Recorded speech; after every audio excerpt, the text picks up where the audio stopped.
Halo teman-teman semua, kembali lagi di channel Mr. Trade In. Hari ini merupakan hari perdana untuk IHSG Daily di tahun ini teman-teman. Dan juga sekaligus merupakan hari pertama perdagangan efek di bursa kita. Nah, seperti yang teman-teman tahu, jadi tadi pagi itu secara resmi udah dibuka sama Bapak Presiden kita, Bapak Jokowi, di acara bursa efek ya, untuk membuka perdagangan efek di tahun ini teman-teman. Dan kita lihat ada beberapa juga petinggi pemerintah yang hadir, dan kita coba simak untuk beberapa kata-kata teman-teman. Nah, di sini dari yang pertama dari Ibu Menteri Keuangan kita teman-teman, Ibu Sri Mulyani ya. Nah, Ibu Sri Mulyani ini mengungkapkan bahwa bursa saham global telah kehilangan nilai kapitalisasi pasar sebesar 30 triliun US dollar teman-teman sepanjang tahun 2022.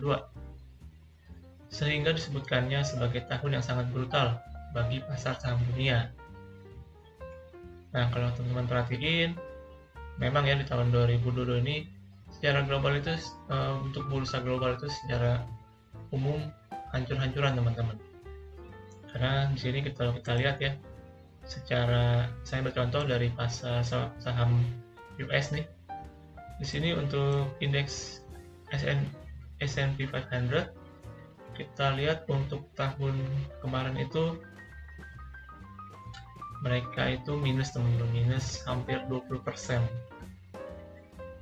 Dan juga kita lihat ke Dow Jones Index di sini minus 8%. Kemudian untuk indeks Nasdaq sendiri merupakan saham teknologi ya. Di sini minusnya cukup lumayan teman-teman, minus 32%. Jadi ya bisa dikatakan memang secara keseluruhan, secara umum ya, di tahun 2022 itu bursa global mengalami penurunan yang cukup lumayan ya. Tapi nggak berlaku di bursa kita teman-teman, di IHSG kita yang secara tahunan itu masih meningkat tipis ya 4%, tapi secara umum masih dalam posisi menguat teman-teman. Nah, itu yang pertama dari Ibu Sri Mulyani nih. Dan yang kedua teman-teman kita lihat ya, ini dari Bapak Jokowi, Bapak Presiden kita.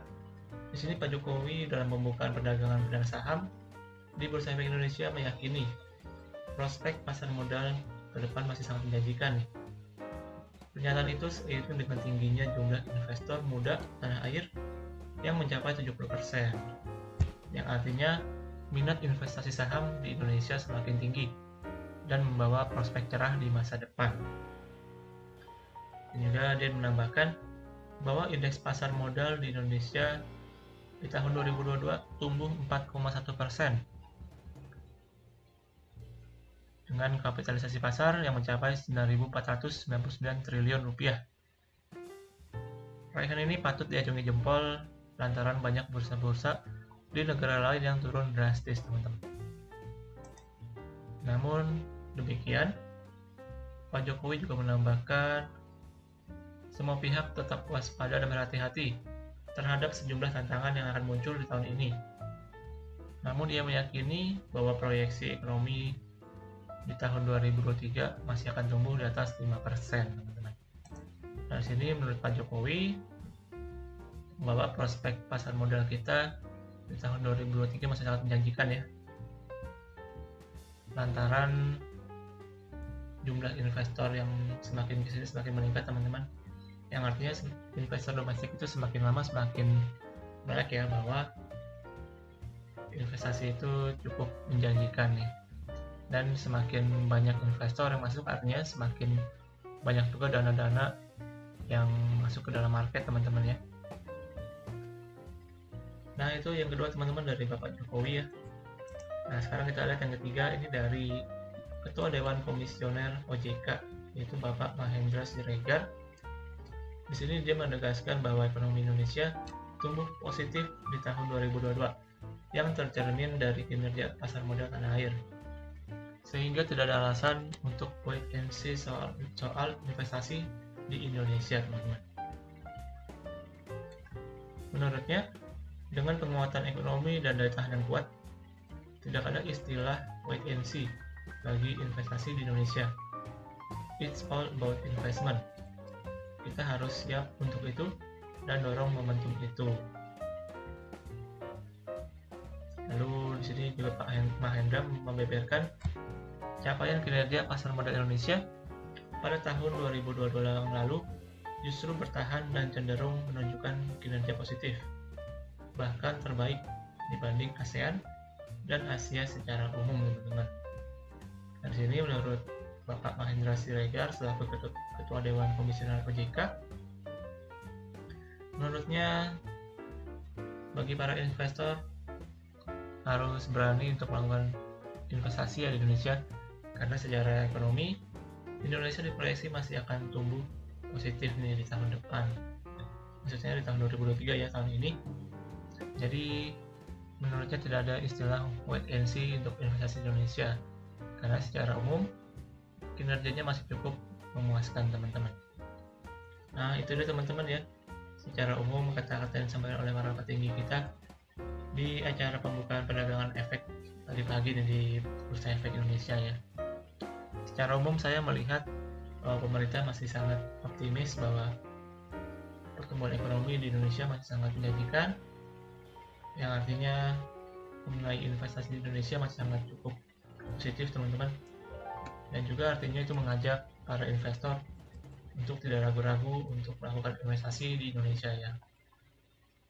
Nah, kita lihat langsung ke indeks kita, teman-teman, untuk hari ini ya. Di perdagangan pertama kita lihat hari ini penutupannya menguat tipis 0,01%, teman-teman, di level 6.851 nih. Kita lihat untuk banking kita ya. Nah, Bank BCA ini nggak berubah, teman-teman, netral. Kemudian Bank Mandiri ini melemah tipis 0,5%. Kemudian Bank BNI maksudnya ini juga nggak berubah, teman-teman, netral ya. Lalu untuk Bank BRI ini minusnya 1%, teman-teman, cukup dalam juga. Tapi kita lihat hari ini sebenarnya cenderung netral, teman-teman, secara umum karena dari volume perdagangan transaksi juga cukup sepi ya. Mungkin banyak yang liburan juga, yang artinya belum terlalu aktif untuk perdagangan pertamanya, teman-teman. Nah, kita coba lihat langsung aja ke teknikalnya ya. Untuk teknikal indeks kita, nah di sini kita lihat untuk chartingnya, candlenya kita lihat candle hijau, teman-teman, menguat tipis ya, tadi kan menguat 0,01%. Nah, di sini yang menariknya secara candle masih bertahan, teman-teman, di atas neckline nih. Jadi bisa kita anggap di sini masih bertahan di atas neckline, yang artinya secara potensi masih bisa bergerak positif, teman-teman, atau menguat dulu ya. Nah, di sini saya tambahkan untuk Fibonacci dari swing high-nya ke swing low yang kemarin. Maka di sini kita dapatkan di sini ada Fibo 1,8% di level 6.940-an nih. Ini juga sekaligus merupakan yang kemarin waktu indeks kita sempat naik, di sini tertahan, teman-teman. Nah, di sini bisa jadi indeks kita masih akan berpotensi ya untuk juga menguji kembali ke sini, teman-teman, ke level Fibo-nya di level 6.940-an.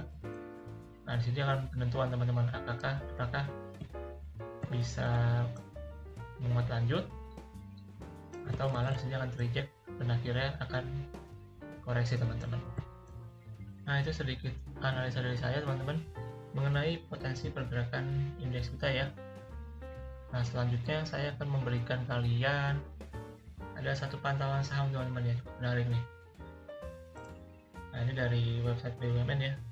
Di sini bahwa Bank BRI akan membagikan dividen, teman-teman, sebesar 8,63 triliun rupiah atau sebesar Rp57 per lembar saham.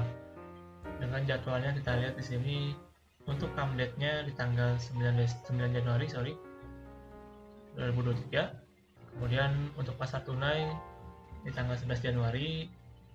Lalu untuk pembayarannya di tanggal 27 Januari, teman-teman.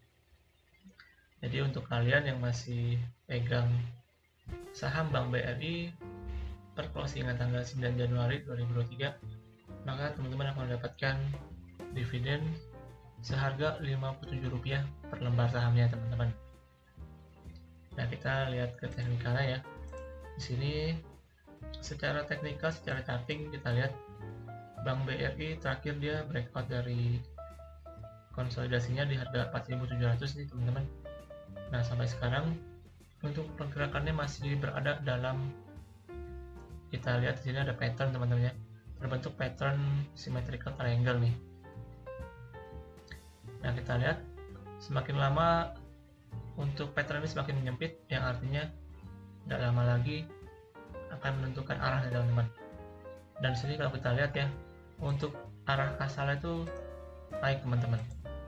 Kemudian dia bergerak, saya ganti dulu.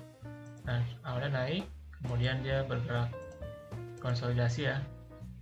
Nah, bisa jadi ini potensinya akan kembali breakout, teman-teman, yang artinya ketika dia breakout maka akan melanjutkan penguatan nih, yang artinya yaitu bisa menjadi bullish continuation pattern, teman-teman. Nah, ini salah satu saham yang menurut saya cukup menarik ya, bisa dipantau untuk teman-teman. Nah, itu dari segi yang optimis, teman-teman.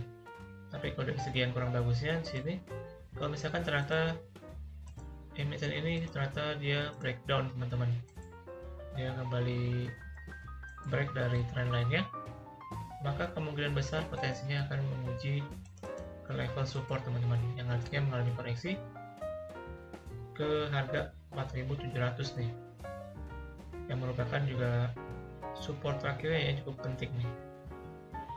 Nah, itu sedikit analisa dari saya mengenai Bank BRI, teman-teman.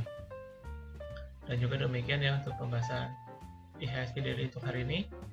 Terima kasih buat teman-teman yang sudah menonton video ini sampai akhir. Jangan lupa berikan like dan juga subscribe. Dan semoga apa yang saya sampaikan bisa bermanfaat buat teman-teman semua. Dan di tahun baru ini, saya mengajak teman-teman untuk terus semangat dan juga optimis mengenai pasar modal kita ke depan, teman-teman. Terima kasih. Akhir kata, sampai jumpa di video selanjutnya. Salam trade in.